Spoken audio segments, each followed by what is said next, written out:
Underwater is beautiful. Colorful reproductions of watercolor water lilies, a peep-through exhibit of glow-in-the-dark jellyfish, and a blue sign reading "Underwater" gesture the visitor into the library's exhibit space. Drawn from the book, manuscript, and artifact holdings of the Wangenstein Library, Underwater is beautiful, complicated, and surprising. The exhibit plays along varied relationships among water, health, and science, suggesting broader histories of European and American imperialism, urbanization, and modernization, changing trends in medical therapeutics, and the networks of amateur and professional scientists who have collected, categorized, and recreated the floral, faunal, and mineral bodies of the sea. The casual observer will note the old books open to beautiful illustrations and particularly revealing text, as well as the many objects that surround these books, objects both real, that is, old, and replica, that is, new, anchors and knotted ropes, seaweeds and coral heads, a narwhal tusk, fake, and a metal mortar and pestle, real. By presenting side-by-side objects from the 16th through 20th centuries and objects that suggest these periods, the curators of Underwater have recreated the ambience of the old, the moments of their genesis. These historic moments were important, troubling, and complicated European transatlantic voyages of economic imperialism, the illegal overthrow of the Hawaiian monarchy, the industrial modernization of European and American cities, and the consequences of these things upon the health, sovereignty, and historic voices of the urban poor, the indigenous, the black. More atmosphere than argument, suggestion than narrative, the displays that comprise Underwater provoke questions that the exhibit does not resolve. Indeed, Underwater is best understood as the beginning of a conversation rather than an exposition of its conclusions. While the information panels walk the attentive through the curator's reasoning, the sheer breadth and arrangement of the materials in Underwater ultimately suggest rather than instruct. Given the episodic array of the exhibit and its explicit engagement with scientific and pharmaceutical categorization in the 18th through 20th centuries, important historical questions regarding categorization, power, the body, and the production of historical silence are unavoidable.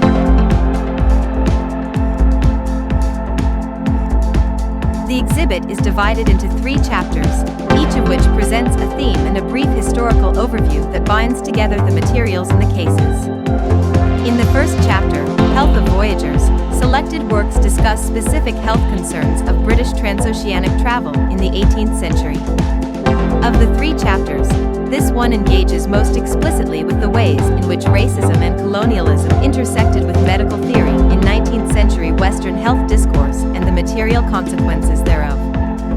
For example, an excerpt from James Ormiston McWilliams' Medical History of the Expedition to the Niger, 1843, reads that the crewmen, by implication, laborers of color, were to sleep above deck, though out of the rain, while white sailors were to sleep below deck in order to prevent unnecessary exposure to the night air.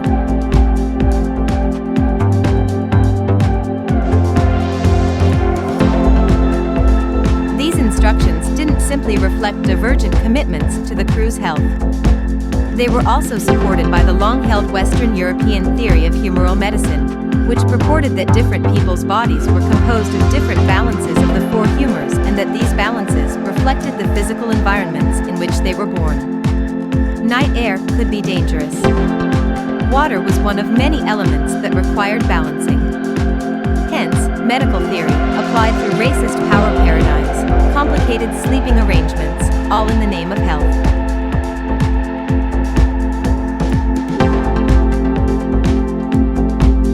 The second chapter, Oceanic Research, presents scientific and medical discourses that contributed to or originated from European countries' oceanic voyages for territory, goods, and power. The exhibit is arranged as a cabinet of curiosities, with objects arranged around books and letters relating to botanical and faunal collections and pharmaceutical products, such as red coral, sea sand, and algae. Underlying the themes of voyage and discovery is how these voyages co-created empire and Enlightenment science. The entanglement of empire, science, and medicine is an important theme in the history of medicine. scholars have deeply explored how medicinal products circulated among different social, cultural, and political groups and what medical attributions and associations these products have gained or lost along the way.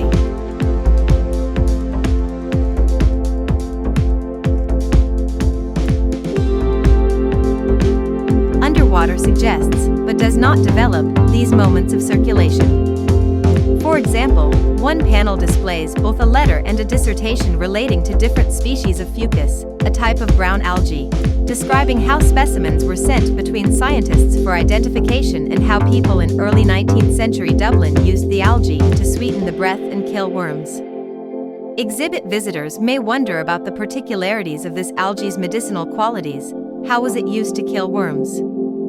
Did scientists trade medicinal as well as morphological information? And from where were these specimens collected? And why was fucus understood to be efficacious in the first place?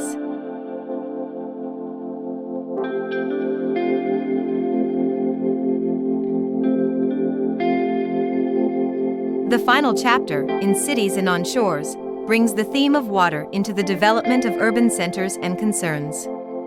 A panel on the 19th century medical movement called Water Cure sits alongside a display on wastewater, sewage, and plumbing in 19th century London. Beside them is a display on fishing, aquariums, and other forms of recreational activity. This display bears directly on how these texts can illuminate the way power has operated during important historical moments. For example, an excerpt of William Allinson Bryan's Natural History of Hawaii, 1915, located in the display on recreation, discusses surfing. Presented as a brief observation of a sport in motion, this selection of text obscures any reference to who is doing the surfing, where they are located, and why they are there.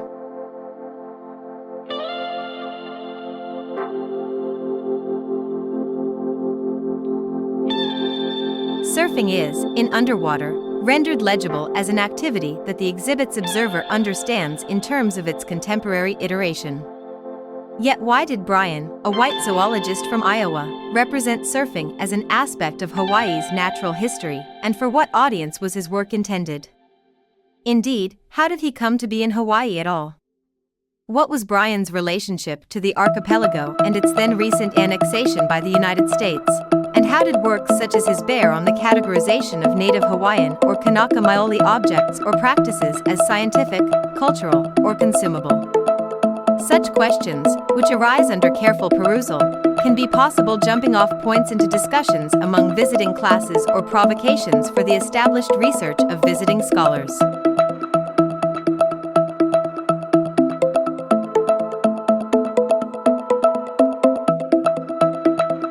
Such questions open conversations critical in our contemporary moment, in which water politics are essential to issues of native sovereignty, environmental sustainability, and health equity. Exhibits such as Underwater highlight the relevance of history to contemporary concerns.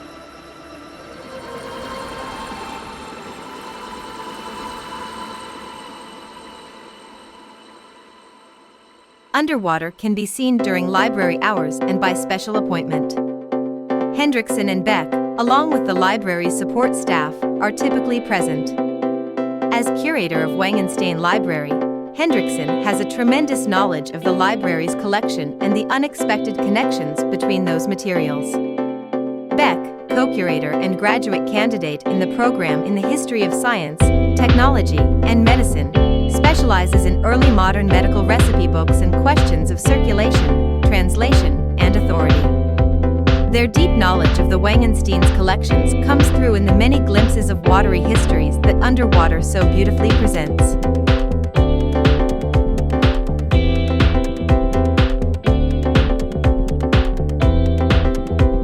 Underwater explores humans, health, and science in watery spaces. Discover what voyagers encountered on the sea and how interactions in and around water have been the harbinger of health and illness across the centuries. Viewers will explore topics from sewage treatment and public health to ocean voyages and pharmaceuticals from the sea. Rare books in the exhibit feature striking images of aquatic natural history, various technologies, and experiences of water and health.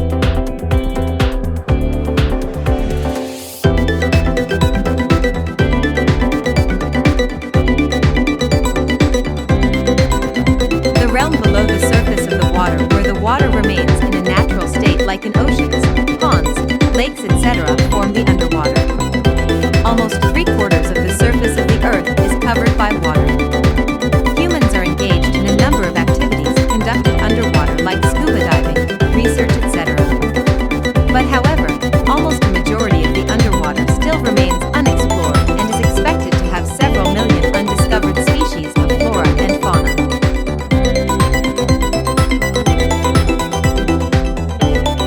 Characteristics of underwater life. Man cannot survive underwater because there is too much pressure at that level, which makes breathing extremely difficult. The density of water also causes many difficulties at that level. As the underwater depth increases, the visible light starts diminishing. The color spectrum is speedily altered with increase in depth. In greater depths underwater, the temperature remains very low because of minimal heat energy reaching that level. Sound also travels almost 4 times faster in that level.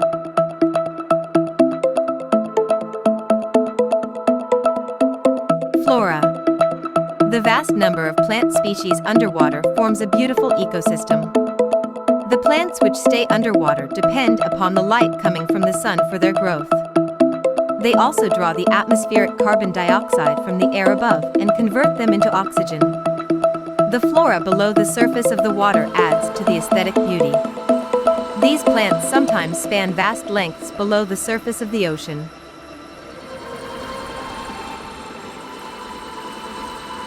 Fauna. The microscopic organisms which remain in the sunlit areas of the underwater surface are called phytoplankton. They depend upon the minerals for survival. Phytoplankton serves as the basic food of the aquatic animals. Other creatures existing underwater are fish, sharks, whales, sea snakes, jellyfish, smaller aquatic animals, etc. These creatures have built-in gills for breathing, and their eyes enable them to look forward as well as sideways. Some of the creatures found underwater are carnivorous in nature and eat other aquatic animals for their survival. Richness of underwater life. The life underwater is no less rich than the life on the surface of the water or the terrestrial life. The aesthetic beauty of underwater life is one of the prominent features. Coral reefs are splendid examples of the aesthetic beauty of underwater life. These span the length, which extends to kilometers at a stretch.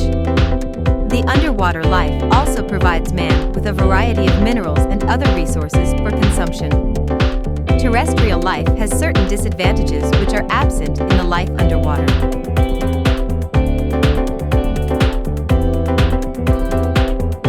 Life underwater is one of the most exciting things in the world. The same is characterized by plants which exist in a wide variety, aquatic animals which are both dangerous and sober, microscopic organisms which are the basic food of the animals. Even the largest mammal in the world, the blue whale, resides in the oceans. Thus, life underwater is a part of the life on Earth.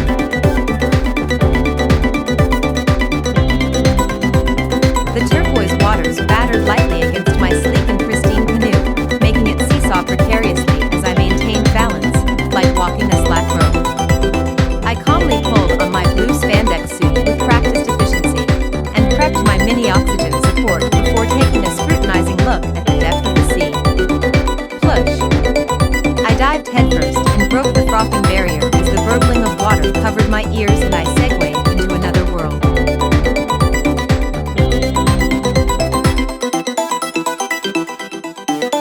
The water was cold.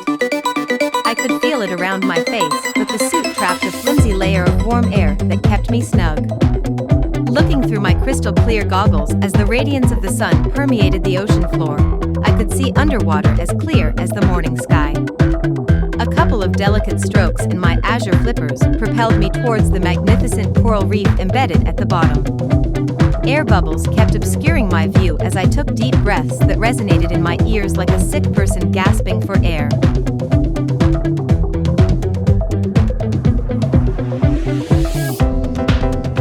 The reef was an underwater paradise. A large, living and breathing structure consisting of a plethora of unimaginable organisms that survived in harmony. It was pure aesthetic scenery. The base was a large structure resembling a huge porous rock, but it was barely perceivable. There was a lurid cornucopia of sea life riveted onto it. I could identify some crimson-red anemones that swayed from side to side as waves of current surged through the ocean floor.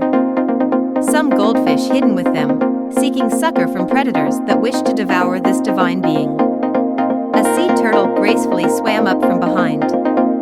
A patchy green shell that held a record of its growth and struggles, a dusky yellow body with a multitude of black spots interspersed along it. It was a survivor of the sea with its ability to live for decades amidst all the danger that lurked in every corner. A stingray had meticulously camouflaged itself under the fine grains of sand, waiting in ambush as a silvery gray salmon mindlessly drifted too close. A smoke of dust and the salmon lied convulsing in the sand, electrocuted by its deadly sting.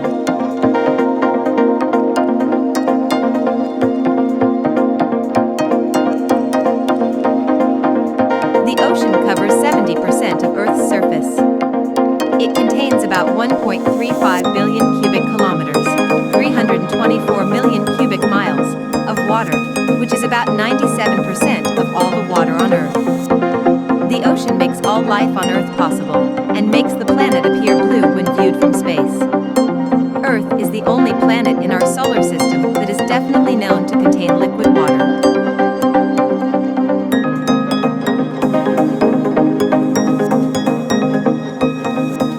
Although the ocean is one continuous body of water, oceanographers have divided it into 5 principal areas: the Pacific, Atlantic, Indian, Arctic, and Southern Oceans.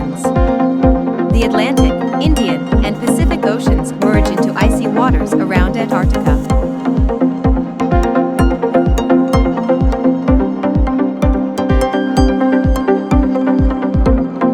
The ocean plays a vital role in climate and weather. The sun's heat causes water to evaporate, adding moisture to the air.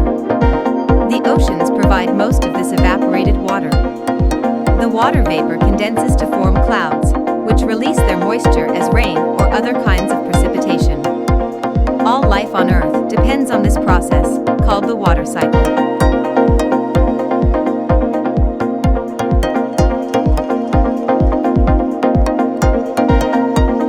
The atmosphere receives much of its heat from the ocean. As the sun warms the water, the ocean transfers heat to the atmosphere. In turn, the atmosphere distributes the heat around the globe. Because water absorbs and loses heat more slowly than land masses, the ocean helps balance global temperatures by absorbing heat in the summer and releasing it in the winter. Without the ocean to help regulate global temperatures, Earth's climate would be bitterly cold.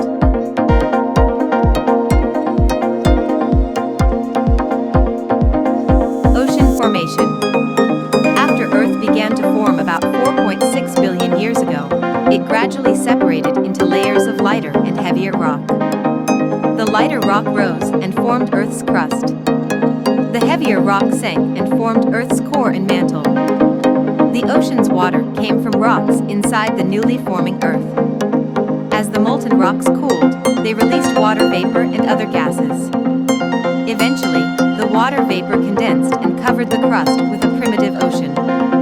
Today, hot gases from the Earth's interior continue to produce new water at the bottom of the ocean.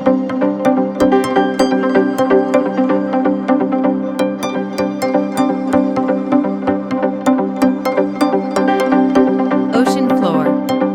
Scientists began mapping the ocean floor in the 1920s. They used instruments called echo sounders, which measure water depths using sound waves. Echo sounders use sonar technology. Sonar is an acronym for sound navigation and ranging. The sonar showed that the ocean floor has dramatic physical features, including huge mountains, deep canyons, steep cliffs, and wide plains.